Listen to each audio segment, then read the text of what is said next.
Hello friend, welcome back to my channel. আজকে আমি share করব 18 মাস বয়স থেকে 4 বছর পর্যন্ত বয়সী শিশুদের হেলদি এবং টেস্টি লাঞ্চ থালির আইডিয়া। আমি 7 দিনের লাঞ্চ থালির আইডিয়া আপনাদের সঙ্গে শেয়ার করব। ভিডিওটি স্কিপ না করে সম্পূর্ণরূপে দেখতে থাকুন। এই ভিডিওর মাধ্যমে কিন্তু আমি অনেক ধরনের টিপস এবং ইনফরমেশন আপনাদের সঙ্গে শেয়ার করব, যা কিন্তু প্রতিটি মায়েদের জন্যই খুব হেল্পফুল হতে চলেছে।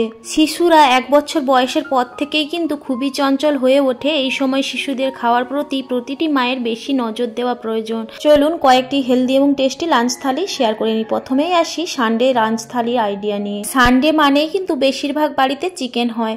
সানডের লাঞ্চ থালিতে আমি দিয়েছিলাম বাটি ছাপের গরম ভাত, সাথে দিয়েছিলাম অল্প একটু পালং শাক সেদ্ধ। পালং শাক সেদ্ধটা এ কারণেই দিলাম, কারণ আজকে যেহেতু চিকেন দেব, চিকেনের সঙ্গে একটু শাক খাওয়ালে কিন্তু কোনো রকম কনস্টিপেশনের সমস্যা আসে না। আর চিকেনের আমি স্টু দিয়েছিলাম, যেটার মধ্যে পেঁপে, গাজর, আলু, বিনস ছিল। আর চেষ্টা করবেন সবসময় শিশুদের ব্রয়লার চিকেনের বদলে দেশি চিকেন খাওয়ানোর। এটা কিন্তু বেশি বেনিফিশিয়াল হয় শিশুদের জন্য। এরপরেই আসি মঙ্গলবারের লাঞ্চ থালির আইডিয়া নিয়ে।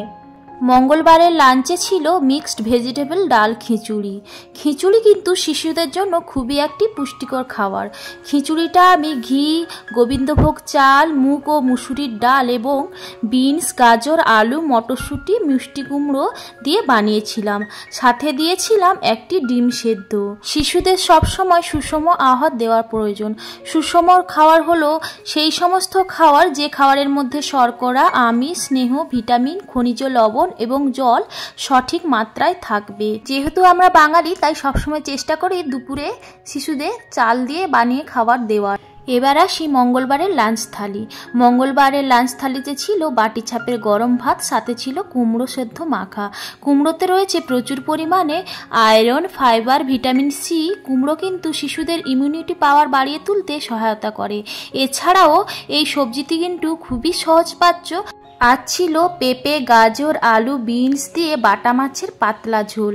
শিশুদের সবসময় চেষ্টা করবেন 1 কিলোগ্রাম ওজনের কম সাইজের মাছ খাওয়াতে। এতে করে কিন্তু শিশুদের ক্যালসিয়ামের চাহিদাটা বজায় থাকবে। অতিরিক্ত বড় মাছ খাওয়ানো শিশুদের জন্য উপযোগী নয়, তাই সবসময় চেষ্টা করবেন ছোট সাইজের মাছ দেওয়ার।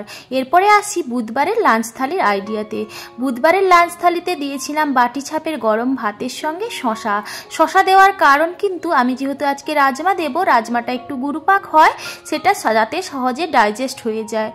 শিশুদের কিন্তু 1.5 বছর বয়সের পর থেকেই অনেকগুলোই দাঁত বেরিয়ে যায়, ফলে চিবিয়ে খেতে পারে। তাই জন্য আমি এভাবে শশাটা লম্বা করে কেটে দিয়েছি। আর সাথে দিয়েছি বিনস এবং গাজর সামান্য সেদ্ধ করে একটু বাটার দিয়ে সটে করে নিয়েছি। আর দিয়েছি রাজমা, যা আমি সামান্য আলু দিয়ে রান্না করেছিলাম। এরপর আসি বৃহস্পতিবারের লাঞ্চ থালিতে। বৃহস্পতিবারে আমি দিয়েছিলাম বাটি ছাপের গরম ভাতের সঙ্গে কলমি শাক সেদ্ধ। এই সময় কিন্তু শিশুদের সবজির পাশাপাশি শাক খাওয়ারও অভ্যেস গড়ে তুলতে হবে। প্রথম থেকেই যদি শিশুকে সমস্ত ধরনের শাক সবজি খাওয়ার অভ্যেস গড়ে তুলতে পারে, তাহলে কিন্তু পরবর্তীতে শিশুর শাক সবজি নিয়ে কোনো সমস্যা থাকবে না। আর এরপরে দিয়েছিলাম বাড়ির সবার জন্য বানানো 5 মেশালে একটা সবজি তরকারি। 1 বছরের পর থেকেই কিন্তু কম তেল মশলা দিয়ে যে কোনো বাড়ির খাওয়া দেওয়া যেতে পারে। এরপরে দিলাম আলু বেগুন দিয়ে পাবদা মাছের খুব হালকা পাতলা একটা ঝোল।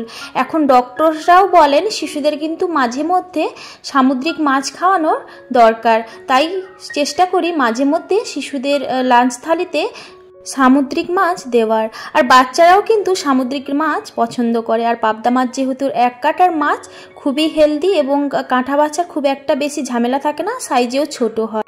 এরপর আসি শুক্রবারের লাঞ্চ থালিতে। শুক্রবারে আমি দিয়েছিলাম বাটি ছাপের গরম ভাত, মিষ্টি কুমড়ো সেদ্ধ মাখা। শিশুদের কিন্তু এই সবজি সেদ্ধ মাখা খাওয়ানোর অভ্যেস করলে খুবই ভালো, এটা খুবই হেলদি হয়ে থাকে। এরপর দিয়েছিলাম মিক্সড ভেজ ডাল। মিক্সড ভেজ ডালের মধ্যে আমি দিয়েছিলাম বিনস, গাজর, আলু, ফুলকপি, মটরশুঁটি। এই ধরনের মিক্সড ভেজ ডাল কিন্তু শিশুদের জন্য খুবই উপকারী হয়ে থাকে। এরপর দিয়েছিলাম ব্রোকলি, আলু দিয়ে পনিরের হালকা পাতলা একটা ঝোল। পনিরটা আমি নিজে হাতে বাড়িতে বানিয়েছি। আমার চ্যানেলে ব্ল্যাক পেপার পনিরের রেসিপি দেওয়া আছে, আপনারা চাইলে দেখে নিতে পারেন। দোকানের কেনা পনির কিনে খাওয়ানোর থেকে ভালো হয় যদি বাড়িতে পনির বানিয়ে বাচ্চাদের খাওয়াতে পারেন। শনিবারের লাঞ্চ থালিতে আমি দিয়েছিলাম বাটি ছাপের গরম ভাতের সঙ্গে পেঁপে দিয়ে মুগ ডাল, যা আমি খুবই ঝিরিঝিরি করে পেঁপেটা কেটেছিলাম এবং ঘি দিয়ে সামান্য জিরে এবং শুকনো লঙ্কার ফোড়ন দিয়ে তড়কা লাগিয়েছিলাম। এই পেঁপে দিয়ে মুগ ডাল কিন্তু খুবই উপকারী বাচ্চাদের জন্য, খুবই হালকা পাতলা হয়।